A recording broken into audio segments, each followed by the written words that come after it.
صباح الفل عليكم. ايه رأيكم النهاردة نعمل بالبامية اللي احنا كنت منجياها من البامية اللي انا فرستها شوية ويكا بس على طريقتي.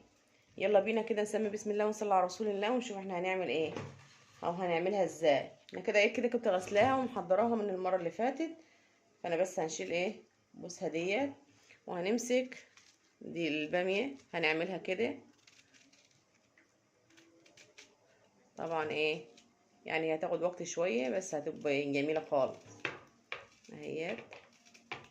ونخرطها بالطريقة ديت مربعات كده كلها صغيرة اهيت. خرط كلها كده تمام ونكمل اهيت.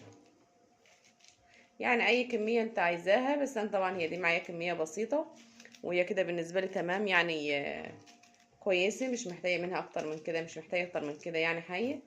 فانا هنكمل معاكم اهي الكمية كلها تمام. هنخرطها كلها كده لمكعبات بسيطة.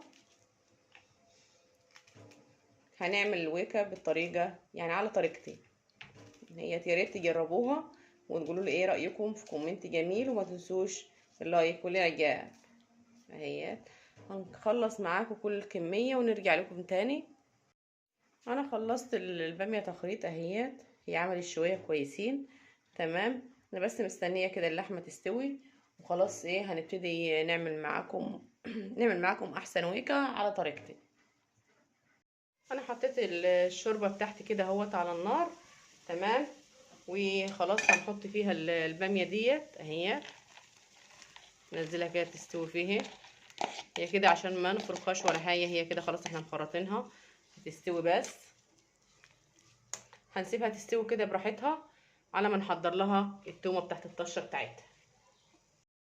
احنا كده خلاص اهي الوكه بتاعتنا طابت، هي ما بتاخدش طياب ولا حاجه. هننجلها بس كده عشان نعمل لها بقى الطشه بتاعتها.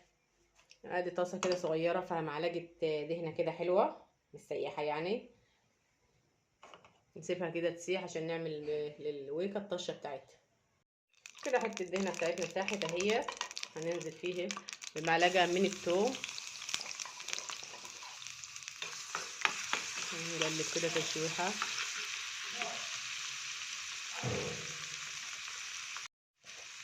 هنشوح كده اهي، وهننزل عليها كمان بمعلقه كزبره كده ناعمه اهي. هي دجه زي بتاعت الملوخيه بالظبط، الريحه طالعه ما شاء الله. هنقلب تقليبه كده كويسه.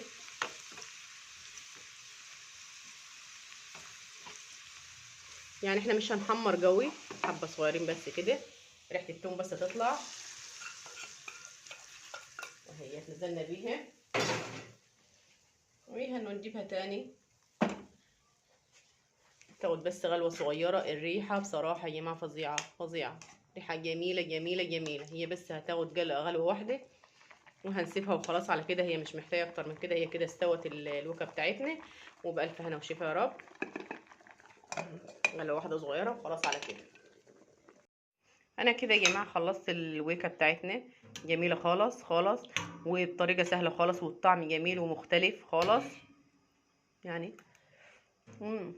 ما شاء الله هي جميله خالص وبتتاكل طبعا بالعيش، مش زي الباميه مش هتتاكل بالرز. يا ريت تجربوها بالطريقه ديت وهتعجبكم ان شاء الله، وتقولوا رايكم ايه في كومنت كده جميل. وبألف هنا وشفا.